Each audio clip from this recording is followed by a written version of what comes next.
Hello everyone. हम देख रहे हैं इकोनॉमी, जो कि जीएस पेपर 3 का पार्ट है। तो इकोनॉमी हमने 12 सितंबर से स्टार्ट किया है, तो लगभग 8-9 डेज़ हो चुके हैं। तो आज हम देखने वाले इकोनॉमी से रिलेटेड मेंस का क्वेश्चन। और जो इकोनॉमी हम पढ़ रहे हैं वो 2025 के लिए पढ़ रहे हैं, मेंस प्लस प्रीलिम्स पर्सपेक्टिव से। हमें मेंस के लिए भी नोट्स तैयार करने हैं और प्रीलिम्स के लिए भी, और जो भी हमारी कंसेप्ट है वो उसको भी क्लियर करना है। उसी के अकॉर्डिंग हम पढ़ रहे हैं। तो चलो देखते हैं। आज जो हम क्वेश्चन देखने वाले हैं वो इकोनॉमी से रिलेटेड, जो आदित्य श्रीवास्तव जो 2023 के टॉपर हैं, उन्हीं के आंसर कॉपी से मैंने ये क्वेश्चंस उठाए हैं और उन्हीं के आंसर्स यहाँ मैं दिखा रही हूँ।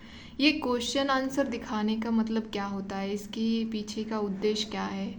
तो देखो, जब हम किसी और के क्वेश्चंस देखते हैं ना, तब हमें रियलाइज़ होता है कि कैसे आंसर राइटिंग करनी होती है, और जो आंसर राइटिंग करनी है उसके लिए क्या लगता है, क्या इम्पोर्टेंट है। उसके लिए एक अच्छा कंटेंट ज़रूरी होता है, तभी जाके हम अच्छा आंसर लिख सकते हैं। तो टॉपर के आंसर कॉपी से हमें यही सीखना होता है कि उन्होंने इंट्रोडक्शन कैसे लिखा है, उन्होंने बॉडी कैसी लिखी है क्वेश्चन की, स्ट्रक्चर कैसे लिखा है क्वेश्चन का, और कंक्लूजन कैसे दिया है क्वेश्चन का। जो कीवर्ड्स होते हैं जैसे कि एनालाइज करो, डिस्कस करो, क्रिटिकली एग्जामाइन करो या एक्सप्लेन करो, ये कीवर्ड्स होते हैं। इसको कैसे एड्रेस करते हैं टॉपर, यही सीखना होता है उनके आंसर कॉपी से हमें। इसीलिए मैं यहाँ पे क्वेश्चन उनका लेके आती हूँ, ताकि हमें रियलाइज़ हो कि हमें कैसे आंसर लिखना है। कॉपी बिल्कुल नहीं करना है, बट हाँ, कैसे वो लिखते हैं उसी के अकॉर्डिंग हमें कोशिश करनी है, अपनी तरह से, अपनी स्टाइल में। ठीक है, तो चलो देखते हैं क्वेश्चन क्या है। और हाँ, एक बात यहाँ पे ज़रूरी है कि लोग ऐसा सोचते हैं कि हमारे पास कंटेंट नहीं है तो हम आंसर कैसे लिख सकते हैं। तो देखो, जब आप आंसर लिखना स्टार्ट करोगे तो आप सोचना भी स्टार्ट करते हैं। जब आप सोचते हो तो आपको पता चलता है कि क्या ज़रूरी होता है एक आंसर लिखने में। तो उसी के अकॉर्डिंग आप ट्राई करोगे आपके मेंस के नोट्स बनाने का। तो इसीलिए जब आप आंसर देखते हो, मतलब सॉरी, क्वेश्चन देखते हो, तो आपकी जो सोचने की क्षमता है वो बढ़ती है। उसी को हम क्या बोलते हैं, ब्रेनस्टॉर्मिंग। तो ये ब्रेनस्टॉर्मिंग करना बहुत ज़रूरी होता है।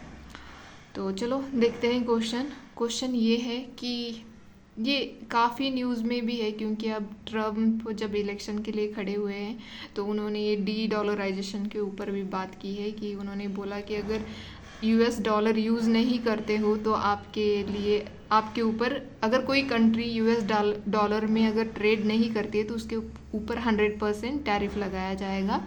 इस तरह से उन्होंने अपने कैंपेन में बोला है। तो डी डॉलराइजेशन होता क्या है और इससे रिलेटेड जो भी प्रॉब्लम्स है उसके बारे में देखना चाहिए। ये इम्पॉर्टेंट है मेंस के लिए। What factors have lead to the recent acceleration in the trend towards de dollarization of the global economy. क्यों डी डॉलराइजेशन के ऊपर जो ये ट्रेंड चल रहा है डी डॉलराइजेशन करने का, तो इसके लिए कौन से फैक्टर्स मतलब इसके पीछे कौन से फैक्टर्स है उसके बारे में यहाँ पे हमें बताना है। और do you think the dollar will lose its dominance any time soon. क्या आपको लगता है, यहाँ पे बताना है कि डॉलर जो है वो अपना डोमिनेंस खो देगा जल्दी ही। तो इसके बारे में आपकी राय यहाँ पे लिखना है। तो देखो, इन्होंने इंट्रोडक्शन स्टार्ट किया है, the recent payment by India for UAE oil in rupees shows the acceleration towards de dollarization. इन्होंने एग्जाम्पल यूज़ किया, जैसे कि अभी हमारा जो इंडिया है इसने यूएई है इससे ऑयल परचेस किया था, और वो उसका जो पेमेंट है वो रुपी में उन्होंने पे कर दिया बजाय डॉलर के। तो ये एग्जाम्पल के देते हुए इन्होंने यहाँ पे अपना इंट्रोडक्शन स्टार्ट किया है। नेक्स्ट देखते हैं रीजंस, फैक्टर क्या है कि ये डी डॉलराइजेशन हो रहा है, इसको गति मिल रही है, ज़्यादा जल्दी से डी डॉलराइजेशन हो रहा है। तो इसके पीछे के रीज़न, फैक्टर्स क्या है, वो यहाँ पे सब हेडिंग के तौर पे उन्होंने डाल के लिखा है।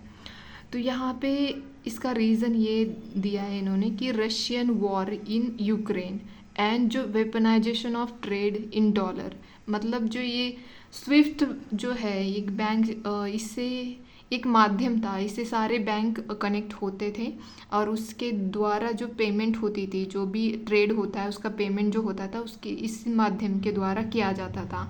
लेकिन जैसे ही रशिया और यूक्रेन का वॉर शुरू हो गया तो ये यूएसए ने इसके ऊपर बैन लगा दिया। तो ऐसी नौबत ना आए, ये भी एक रीज़न है कि लोग ऐसी नौबत ना आए इसीलिए डी डॉलराइजेशन कर रहे हैं, मतलब कंट्रीज़। ठीक है, नेक्स्ट एग्जाम्पल इन्होंने लिखा है यहाँ पे कि power of manipulation with the dollar US. तो यूएस का डॉलर जो है वो डोमिनेंट करेंसी है आज के टाइम पे। तो ये क्या करते हैं, अगर इनका किसी कंट्री के साथ अगर नहीं बन रही है तो वो उनके एसेट फ्रीज कर देते हैं, मतलब वो अपना जो ट्रेड है वो कर ही नहीं पाते हैं क्योंकि पेमेंट ही नहीं कर पाएंगे उसका। तो इस तरह से ये मैनिपुलेट भी किया जाता है। तो ये भी एक रीज़न है कि डी डॉलराइजेशन हो रहा है। अनदर रीज़न यहाँ पे उन्होंने बताया कि प्रमोशन ऑफ ओन इंफ्रास्ट्रक्चर, जैसे कि एक रीज़न है कि कंट्रीज़ को लगता है कि हमें अपना इंफ्रास्ट्रक्चर जो है उसको बढ़ाना चाहिए। जैसे कि है एग्जांपल के तौर पे यूपीआई इन फ्रांस, हमने अपना जो यूपीआई है वो लॉन्च किया है फ्रांस में। तो इस तरह से हर कंट्री चाहती है, चाइना भी चाहता है, चाइना ने भी तो अपना एक माध्यम स्टार्ट किया है उन्होंने, तो वैसे ही हर कंट्री चाहेगी। नेक्स्ट इन्होंने रीज़न बताया कि डी डॉलराइजेशन क्यों हो रहा है। तो इसके पीछे का रीज़न है कि डॉलर लूजिंग इट्स वैल्यू, जैसे कि अभी तक देखा जाए तो 10% फॉल देखा जा रहा है उसकी वैल्यू में ड्यूरिंग 2021। तो ये भी एक रीज़न है। अनदर है कि हाई कॉस्ट ऑफ स्टेरिलाइजेशन, अगर आप एक्सचेंज कर रहे हो तो अभी आप जानते हो ना कि अगर $1 में रुपीज़ कितने आते हैं, मतलब कितने रुपीज़ का $1 होता है, लगभग 85 या 90 रुपीज़ का $1 होता है। तो ये भी हाई कॉस्ट वाला होता है, तो इस वजह से भी डी डॉलराइजेशन किया जा रहा है। नेक्स्ट है however complete de dollarization is not possible of the moment. इन्होंने लिखा है कि अगर हालांकि ऐसी स्थिति है फिर भी कम्प्लीटली, मतलब पूरी तरह से हम डॉलर को नहीं निकाल सकते या डॉलर को कम्प्लीटली हम उसको इरेडिकेट नहीं कर सकते हैं, उससे ट्रेड होता रहता है। जैसे कि अभी देख रहे हो आप, हाल ही की सिचुएशन है 50% जो वर्ल्ड ट्रेड है वो डॉलर में होता है। तो आप सोच सकते हो कि इतना ज़्यादा अगर 50% पूरी दुनिया का, तो पॉसिबल नहीं है कि इतने जल्दी डी डॉलराइजेशन हो जाना। तो उसके यहाँ पे उसके बारे में भी उन्होंने बताया क्योंकि डॉलर की हेजेमोनी है, मोर देन 70% जो रिसोर्सेस है ऑफ ऑल कंट्रीज, उनके जो रिसोर्सेस होते हैं जो कंट्रीज़ हैं उनके डॉलर में है। और सेकंड इन्होंने लिखा है कि large trade volume of dollar, जो ट्रेड होता है लार्ज वॉल्यूम में वो डॉलर में होता है क्योंकि इजीली हम एक्सचेंज कर सकते हैं और एक्सचेंज भी मिल सकता है। अगर आप रुपी लेके जाओगे तो आपको इजीली उसका एक्सचेंज नहीं मिलेगा, unlike Russian cancellation of Indian rupees for oil. Next इन्होंने लिखा है कि फाइनेंशियल मार्केट जो है all currencies exchange rate based on dollar, जो करेंसी का एक्सचेंज होता है वो डॉलर के अकॉर्डिंग होता है। तो ये भी एक रीज़न है कि डी डॉलराइजेशन जल्दी से पॉसिबल नहीं है। नेक्स्ट इन्होंने बताया कि there are sign of alternative in long terms, फिर भी हम यहाँ पे कोई साइंस है जिसको हम अल्टरनेटिव तौर पे यूज़ कर सकते हैं, जैसे कि ब्रिक्स है, म्यूटिंग गोल्ड बैक्ड करेंसीज, तो ये ब्रिक्स की हो गई। फिर उन्होंने लिखा है यहाँ पे decreasing dollar reserves as shown for India. तो पहले हम डॉलर ज़्यादा यूज़ करते थे, 1999 में अगर देखा जाए, यहाँ पे ग्राफ के द्वारा उन्होंने दिखाया है कि वहाँ पे कितना ज़्यादा डॉलर का इस्तेमाल किया जाता था। 99 में 80% डॉलर यूज़ किए जाते थे, तो 20% यूरो एक यूरोपियन कंट्रीज़ की ये करेंसी है। और नेक्स्ट 2000 अगर कंपेयर टू 2019 के अगर देखा जाए तो यहाँ पे 60% डॉलर, मतलब रिड्यूस हो रहा है डॉलर, 80% से 60% आ रहा है, मतलब 20% रिड्यूस हो गया।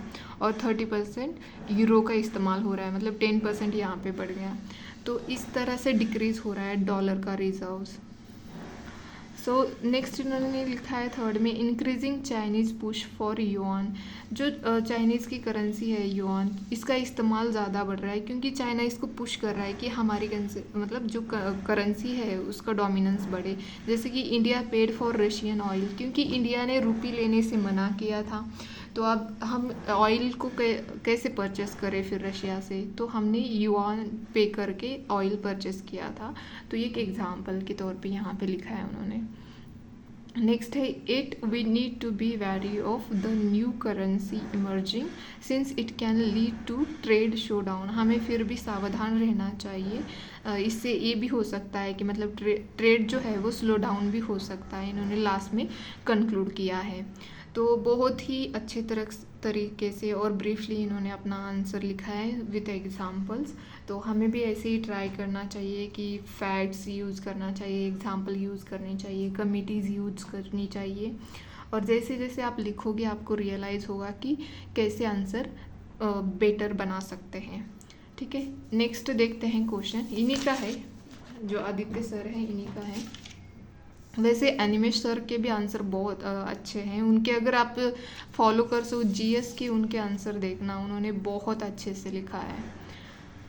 सेम क्वेश्चन का अगर आंसर उनका देखोगे ना, आपको बहुत और ज़्यादा इंफॉर्मेशन मिलेगी, बहुत ज़्यादा एग्जांपल्स, फैक्ट्स बहुत ज़्यादा और मिलेंगे अगर आप उनका देखोगे तो यहाँ पे नेक्स्ट क्वेश्चन है, the government has been weighing a transition from minimum wage to living wage in recent times. What are the benefits and constraints in the adoption of living wages in India? तो यहाँ पे minimum wage और living veg के बारे में पूछा गया है। अगर इसको यूज़ करते हैं, मतलब इसको अडॉप्ट करते हैं, तो क्या बेनिफिट्स है और क्या कंस्ट्रेंट्स है इसके, ये लिखना है हमें यहाँ पे।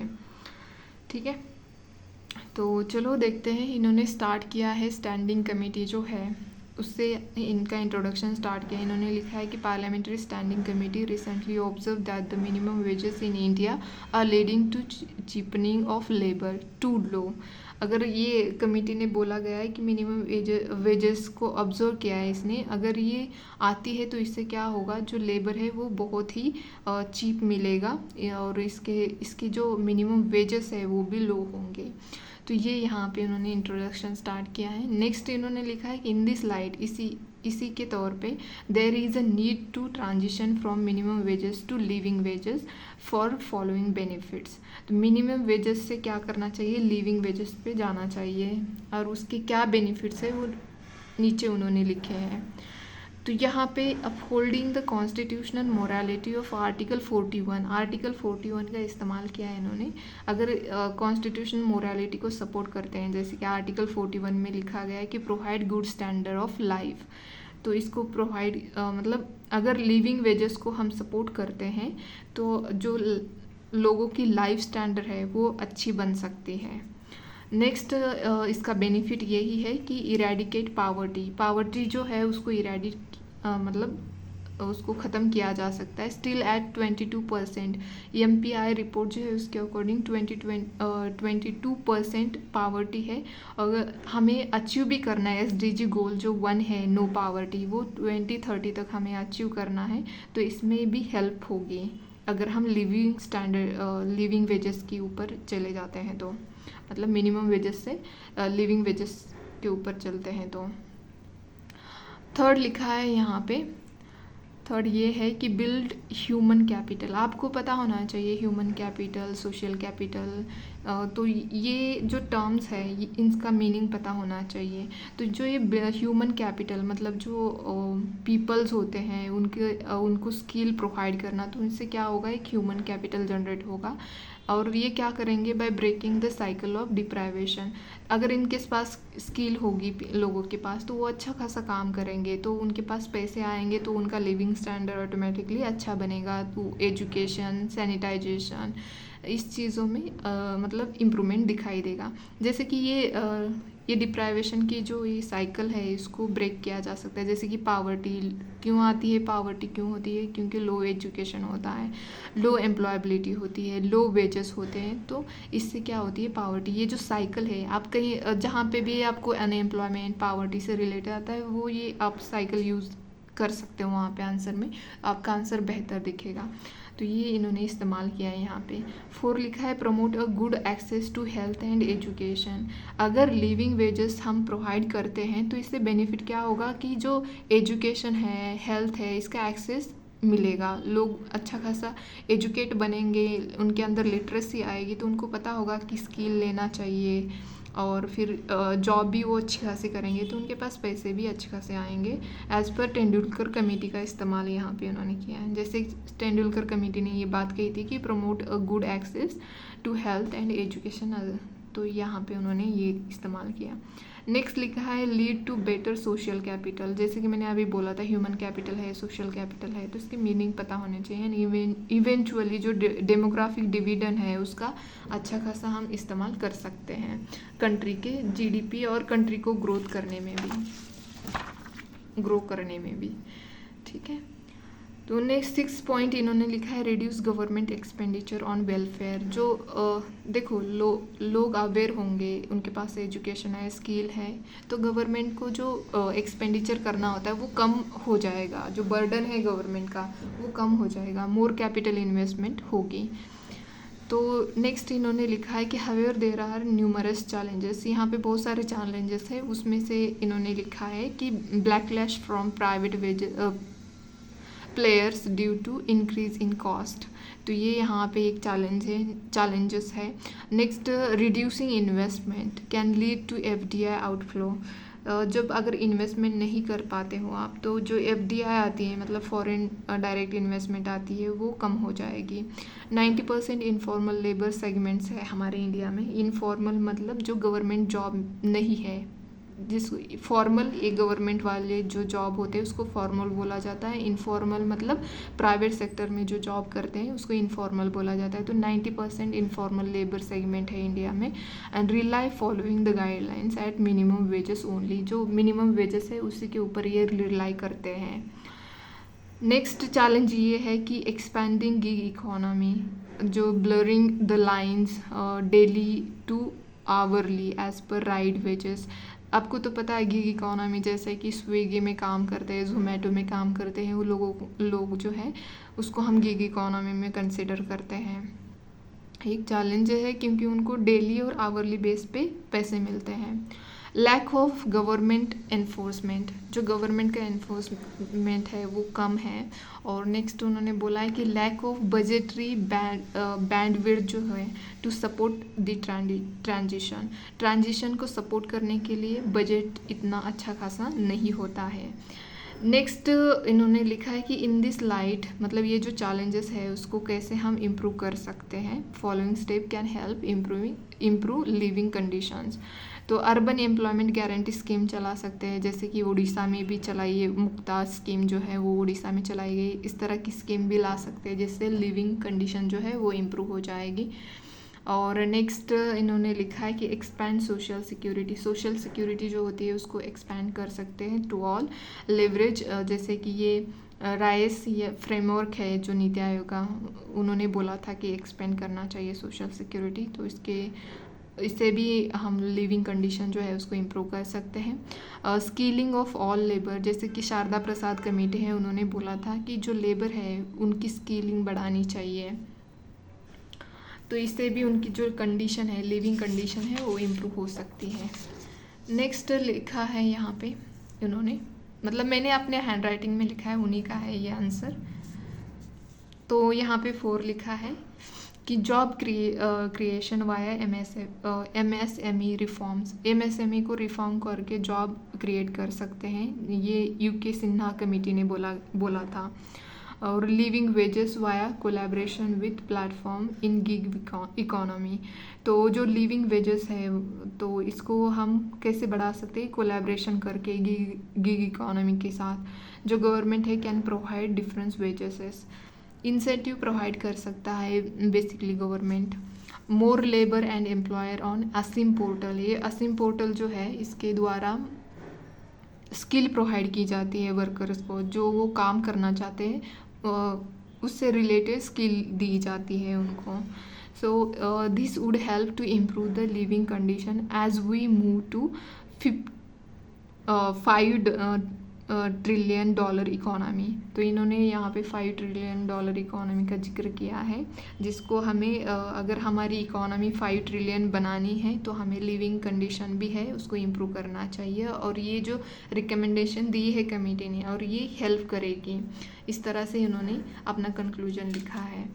तो होप कि आपको बस इसके बारे में समझ आना चाहिए कि कैसे आंसर लिखा जाता है, कैसे इंट्रोडक्शन स्टार्ट किया जाता है, जो बॉडी वाला पार्ट है वहाँ पे कैसे हम लिख सकते हैं, क्या क्वेश्चन में पूछा गया, क्वेश्चन की डिमांड क्या है, उसको कैसे एड्रेस करना है, ये सब हमें इसी से पता चलता है। जो टॉपर्स के क्वेश्चन आंसर होते हैं उसी के द्वारा हमें समझ में आता है। तो हो सके तो आप देख लेना। मैं तो हाईली रिकमेंड करूँगी जो एनिमेश सर हैं उनके जीएस के क्वेश्चन आप ज़रूर देखना, उससे आपको पता चलेगा कि कैसे नोट्स बनाने चाहिए मेंस के लिए। ठीक है, तो आज के लिए इतना ही। आप प्लीज़ आंसर राइटिंग करिए, उससे बहुत फ़ायदा होता है। जस्ट मेंस में नहीं, प्रीलिम्स में भी बहुत सारा फ़ायदा होता है। तो आज के लिए इतना ही, धन्यवाद।